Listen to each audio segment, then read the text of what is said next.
کہ جب حضرت عثمان غنی رضی اللہ تعالیٰ عنہ کا ان کی شہادت ہوئی، اس کی ابتدا یہ ہے کہ حضرت عثمان غنی رضی اللہ تعالیٰ عنہ بنی امیہ سے تھے، جو ایک فیملی، ایک قبیلہ۔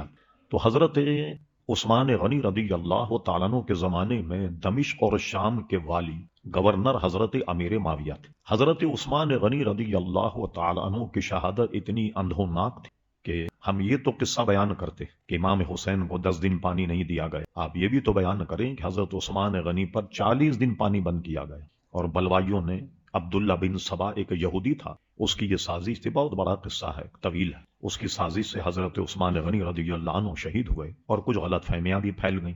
شہید ہونے کے بعد میں جب حضرت علی خلیفہ بنے تو اہل سنت کا مذہب یہ ہے کہ خلیفہ حضرت علی ہی تھے۔ حضرت امیر معاویہ رضی اللہ تعالی عنہ، ان کی مخاصمت حضرت علی سے یہ ہوئی کہ جب حضرت عثمان غنی رضی اللہ عنہ شہید کیے گئے تو جس نے بھی تلوار حضرت عثمان پر ماری تو اس وقت حضور حضرت عثمان رضی اللہ عنہ کی زوجہ جو ہیں انہوں نے ہاتھ بڑھایا تو ان کی انگلیاں کٹ گئیں، جن کا نام نائلہ تھا۔ حضرت امیر معاویہ نے انگلیوں کو لیا، اور جب امیر المومنین بن گئے حضرت علی، ان سے حضرت عثمان غنی کے بدلے کا تقاضا کیا کہ اب اس قوم سے بدلہ لیں۔ اب ان کا مطالبہ بالکل درست تھا، اور ان کے مطالبے میں کئی صحابہ کرام شامل تھے۔ خود ام المومنین حضرت عائشہ صدیقہ جو وہ بھی اس مطالبے میں شامل، مطالبہ تو صحیح، لیکن حضرت علی رضی اللہ تعالیٰ عنہ اپنے علم و تدبر سے دیکھ رہے تھے کہ میں نے اگر بدلہ لیا تو سلطنت اسلامیہ ٹوٹ جائے گی، حالات اتنے نہیں۔ یہ کہتے تھے بدلہ لوں، وہ کہتے تھے کہ اس وقت حالات ایسے نہیں، جس میں جو مخاصمت ہوئی، جو رنجش ہوئی، اس کا سبب یہ۔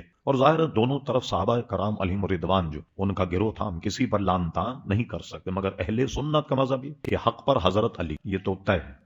اب آئیے تھوڑی سی باتیں اس میں اور حضرت عمر بن عبد العزیز سے کسی نے پوچھا کہ یہ جو امیر معاویہ اور حضرت علی میں جنگ، اس میں کیا معاملہ تھا، کیا سلسلہ؟ تو حضرت عمر بن عبد العزیز نے بہت عمدہ الفاظ میں سمجھایا، فرمایا یہ بتاؤ کہ کیا ہم اس جنگ میں موجود تھے، کہ ہماری تلواریں اس جنگ میں چلیں؟ تو سائل نے کہا کہ نہیں۔ فرمایا جب اللہ تعالیٰ نے ہماری تلواروں کو محفوظ رکھا، ہم کو چاہیے کہ ہم اپنی زبانوں کو بھی محفوظ رکھیں۔ کئی واقعہ بیان کریں تو کسی کی شان بے ادبی ہو تو دونوں طرف صحابہ کرام علیہم رضوان، ایک بات تو یہ۔ دوسری بات آئیے خود حضرت علی کا اخلاص۔ شاہ عبد الحق محدث دہلوی رحمت اللہ علیہ نے عقائد پر ایک کتاب لکھی، تکمیل الایمان۔ کسی نے حضرت علی رضی اللہ عنہ سے بڑا معقول سوال کیا، کہا علی رضی اللہ عنہ، حضرت صدیق اکبر کے زمانے میں تو اسلام اتنا پھیلا، یعنی مانعین زکوٰۃ کو کچل دیا گیا، مسلمہ کذاب سے یمامہ میں جنگ ہوئی، جو جھوٹی نبوت کا دعویٰ کیا اسے کچل دیا گیا، اور یہ اتنی بڑی تحریک تھی کہ صحابہ 10,000 کی تعداد اور مسلمہ کذاب کی فوج 1,00,000 تھی، بہت سخت رن پڑا، اسے بھی کچل دیا، اور بڑی فتوحات بھی۔ اور حضرت فاروق اعظم کے زمانے میں تو فتوحات کا تانتا بن گیا، قیصر و کسریٰ فتح ہوئے، جو زمانے کی سپر پاور، بغداد، بصرہ، جانے کہاں کہاں تک فوجیں پہنچ گئیں۔ اور حضرت عثمان غنی رضی اللہ عنہ کے زمانے میں بحری جنگیں ہوئیں، جو کشتی ہوتی ہے۔ کسی نے حضرت فاروق اعظم کو مشورہ دیا کہ ہم کشتی کے ذریعے سے اگر دوسری حکومتوں پر حملہ کریں، یہ بھی مسلمانوں کے زیر اثر آ سکتی اور اسلام پھیل سکتا ہے۔ تو حضرت فاروق اعظم نے اس وقت تک کشتی دیکھی نہیں، فرمایا پہلے دکھا۔ کشتی کو دیکھا گیا، اس پر چل کر حضرت فاروق اعظم نے جب اس کے معاملات کو دیکھا، فرمایا نہیں، میں اس میں جنگ کی اجازت اس لیے نہیں دیتا کہ اس میں مجھے خطرہ زیادہ لگتا ہے، فائدہ نہیں ہوئی جنگ۔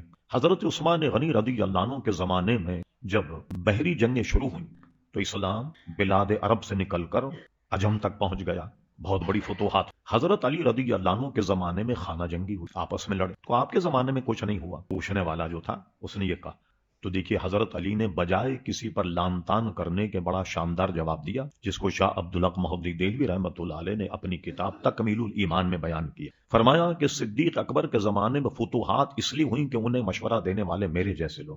حضرت فاروق اعظم کے زمانے میں سلسلہ اس لیے بڑا کہ انہیں مشورہ دینے والے میرے جیسے۔ حضرت عثمان غنی رضی اللہ عنہ کے زمانے میں یہ سب اس لیے ہوا انہیں مشورہ دینے والے میرے جیسے، اور میرے زمانے میں کچھ اس لیے نہیں ہوا کہ مجھے مل گئے تمہارے جیسے۔ اس آدمی کی زبان بند ہو گئی اور اس کے بعد کوئی سوال کر نہیں سکا۔ اب کیا ہوا، حضرت علی کے دور میں 2 گروہ بن گئے۔ ایک تو وہ صحابہ کرام جو ہم عقیدہ تھے، ہم جن کا عقیدہ فالو کا ایک وہ تھے، اور ایک اس میں انتہا پسند ایک گروپ بن گیا۔ ہوا یہ کہ صحابہ کرام علیہم رضوان میں طے ہوا کہ حضرت علی اور امیر معاویہ کا تنازع جو ہے اس کو طے کیا جائے۔ تو حضرت امیر معاویہ نے بھی ایک حکم بنایا، حضرت علی نے بھی ایک حکم بنایا، بھئی آپ میٹنگ کر کے اور یہ طے کریں کہ ہم دونوں میں کوئی مستعفی ہو اب مستعفی ہو جائیں، امور خلاف پھر عوام پر چھوڑ دیں اور کہیں گے صاحب آپ دوبارہ اپنے خلیفہ کو منتخب کر لیں، یہ طے ہو گیا۔ اب ایک فرقہ یہ تھا، کہنے لگے حاکم تو اللہ تبارک و تعالیٰ، تو آپ نے اللہ کو چھوڑ کر کسی بندے کو حاکم کیوں بنا دی؟ تو انہوں نے کیا کیا، حضرت علی کی تکفیر بھی کر دی اور حضرت امیر معاویہ کی تکفیر بھی کر دی۔ یہ غالی گروپ جو حضرت علی رضی اللہ عنہ سے ملا،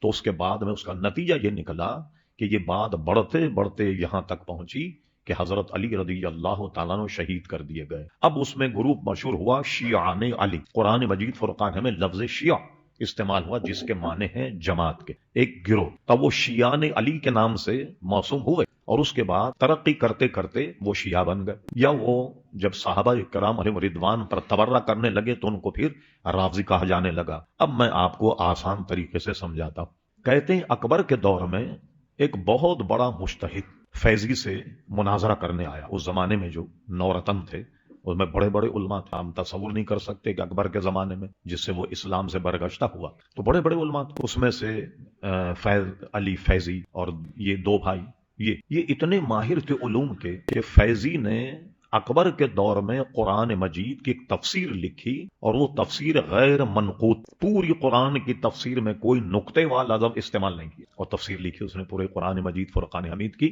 کہ پوری تفسیر میں کوئی نقطے والا لفظ استعمال نہیں کیا، وا ضاد زے کوئی استعمال نہیں کیا، اتنا ماہر۔ خیر وہ مجتہد صاحب آئے تو فیضی نے سوچا کہ یہ لمبا چوڑا مناظرہ کرنے میں تو وقت بھی لگے گا، پتہ نہیں بادشاہ کی سمجھ میں آئی یا نہیں۔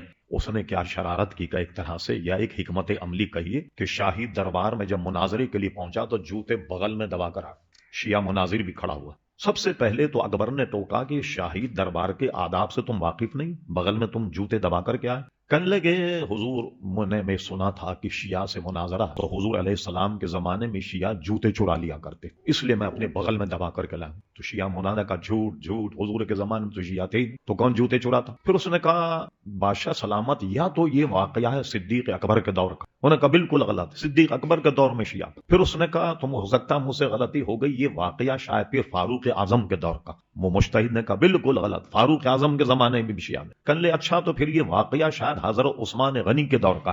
کہا اس وقت بھی شیعہ نہیں۔ تو انہوں نے کہا بھائی جب حضور کے زمانے میں نہیں تھے، ابو بکر صدیق کے زمانے میں نہیں تھے، فاروق اعظم کے زمانے میں عثمان، اب کہاں سے آ؟ تو مطلب یہ ہوا کہ وہ ایک نیا فرقہ، ایک نیا طبقہ۔ آپ نے ایک نام سنا ہوگا، مفتی شجاعت علی قادری صاحب دارالامجدیہ میں پڑھاتے تھے، دارالفتاء بھی وہ چلاتے تھے۔ تو انہوں نے 13ویں صدی کے علماء پر، جو سندھ کے ان کے مشائخ اور علماء پر پی ایچ ڈی کیا۔ وہ مقالہ کراچی یونیورسٹی میں موجود ہے، اس کی نقل بھی میرے پاس موجود۔ پوری 13ویں صدی میں انہوں نے تحقیق کرنے کے بعد پوری 13ویں صدی میں پورے سندھ میں کوئی شیعہ پیر یا عالم نہیں تھا، پوری 13ویں صدی میں۔ اس مقالے میں موجود ہے جس کو کراچی سے پی ایچ ڈی کی ڈگری ملی۔ یہ نیا فرقہ۔ پھر اس میں سے کتنے فرقے بنے؟ شاہ عبدالعزیز محدودی دہلوی رحمۃ اللہ علیہ، یہ 12ویں صدی کے عالم دین ہیں۔ شاہ ولی اللہ محدودی دہلوی کے صاحبزادے تھے۔ شاہ ولی اللہ محدودی دہلوی شاہ عبدالرحیم رحمۃ اللہ علیہ کے شاگرد، ان کے صاحبزادے۔ شاہ عبدالعزیز محدودی دہلوی نے ایک کتاب لکھی تحفہ، جو شیعہ حضرات کا بڑا ضخیم، اس میں انہوں نے شیعہ حضرات کے 24 فرقے گنائے، اس میں ایک نہیں۔ حضرت علی کے زمانے میں تو ایک ہوگا، مگر 12ویں صدی تک شیعوں کے 24 فرقے جو ہے وہ معرض وجود میں، اگر دونوں کے مسائل اپنے اندر ایک دوسرے سے جدا۔ اور شاہ عبدالعزیز محدودی دہلوی نے بھی لکھا، اور میں بھی آپ کو دعوے سے کہتا ہوں، اس میں ایک فرقہ ان کا حضرت علی کو خدا کہتا، شیعوں کا جو غالی فرقہ۔ یہ آپ آج بھی چلے جائیں، یہ بلتستان اور شمالی جو پاکستان کے علاقے ہیں یہاں چلے جائیں، یہاں اب بھی وہ فرقہ موجود ہے جو حضرت علی کو معاذ اللہ خدا کہتا، اور وہ قرآن کی یہ آیت پیش کرتا وَهُوَ الْعَلِيُّ الْعَظِيمُ۔ حالانکہ اللہ تعالیٰ کے اسماء گرامی جو ہیں اس میں ایک نام علی بھی، تو علی العظیم سے مراد تو اللہ تبارک و تعالیٰ کی ذات، وَهُوَ الْعَلِيُّ الْعَظِيمُ، وہ حضرت علی رضی اللہ تعالیٰ عنہ کی ذات جو ہے وہ مراد لیتے ہیں۔ تو سب سے غالی فرقہ جو ہے شیعوں کا، وہ حضرت علی کو خدا مانتا، اور یہاں کراچی میں بھی ان کی علامت یہ ہے کہ جب آپ کو سلام کریں گے تو السلام علیکم نہیں کہیں، مولا علی مدد، ان کا سلام یہ ٹیلی فون پر بھی کہیں گے مولا علی مدد۔ یہ وہ طبقہ ہے جو حضرت علی کو معاذ اللہ خدا مانتے۔ یہاں تک بات پہنچ گئی جو بلتستان گلگت میں اب بھی موجود۔